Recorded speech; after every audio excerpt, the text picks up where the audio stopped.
السلام علیکم ورحمۃ اللہ وبرکاتہ۔ میری بات سنو، چاہے تم لڑکی ہو چاہے تم لڑکے ہو، پورے غور و فکر سے اور دل سے اور پوری سننا۔ تمہارے دل میں بھی گلے شکوے ہیں نا کہ کوئی نہیں ہے تمہارا؟ کسے بتاؤں اپنے دل کے راز؟ یہ دنیا میرے ساتھ ایسا کیوں کر رہی ہے؟ یہ لوگ میرے ساتھ ایسا کیوں کر رہے ہیں؟ اور میں خود بھی کچھ کر کیوں نہیں پا رہا؟ آخر میں ایسا کیوں؟ جب انسان دنیا کی زندگی کو ہی سب کچھ سمجھ لیتا ہے نا، تو واللہ وہ اس سٹیج پر چلا جاتا ہے کہ دنیا کی زندگی اسے سمجھ نہیں آتی۔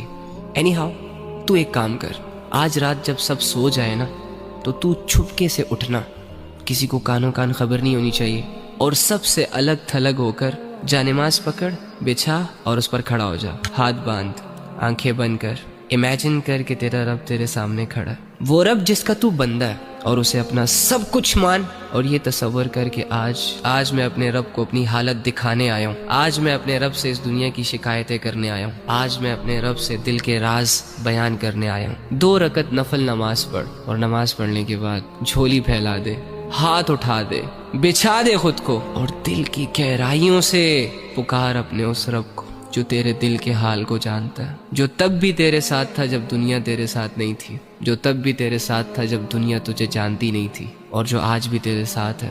وہ اکیلا کافی ہے تجھے سنبھالنے کے لیے۔ اگر تو گر چکا ہے تو وہی تجھے اٹھا سکتا ہے۔ اس یقین، اس امید، اس تصور کے ساتھ اپنا حال دل اپنے رب کو سنا۔ ایک آنسو کا قطرہ نکل آیا نا، یا تیری آنکھیں صرف نم ہو گئی، یا چلو اگر تمہیں صرف اتنا احساس ہو گیا کہ میں اللہ کے سامنے بیٹھا ہوں، میں اللہ ہی سے بات کر رہا ہوں، یقین کر کے اٹھنا کہ تیرا رب تجھ سے راضی ہے۔ اللہ کے سامنے کھڑے وہی ہوتے ہیں جن کو اللہ کی ضرورت ہوتی ہے۔ تو اللہ کے بندو، آپ کے مسئلے کس نے حل کرنے ہیں؟ عاملوں نے؟ کالے جادو والوں نے؟ کس نے کرنے آپ کے مسئلے حل؟ اللہ نے کرنے ہیں نا۔ تو اللہ کہاں ہے؟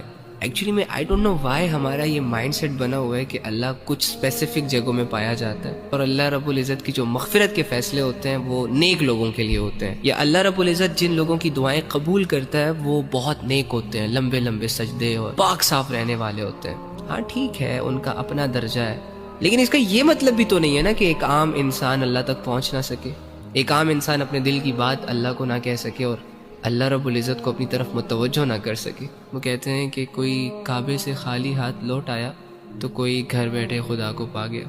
آپ کو نہیں لگتا کہ جو کمزور ہوتے ہیں، جو عام لوگ ہوتے ہیں، جو مظلوم اور فقیر قسم کے لوگ ہوتے ہیں، جو خالی ہاتھ ہوتے ہیں، معاشرے کو زیادہ تر ترس انہی لوگوں پر آتا ہے؟ تو اگر آپ اپنے آپ کو یہ مان بیٹھے ہیں کہ ہم گنہگار ہیں، ہم بدکار ہیں، تو دوسری جانب یہ بھی تو یقین کر سکتے ہیں نا کہ اللہ رب العزت آپ کی طرف زیادہ رجحان کرے گا۔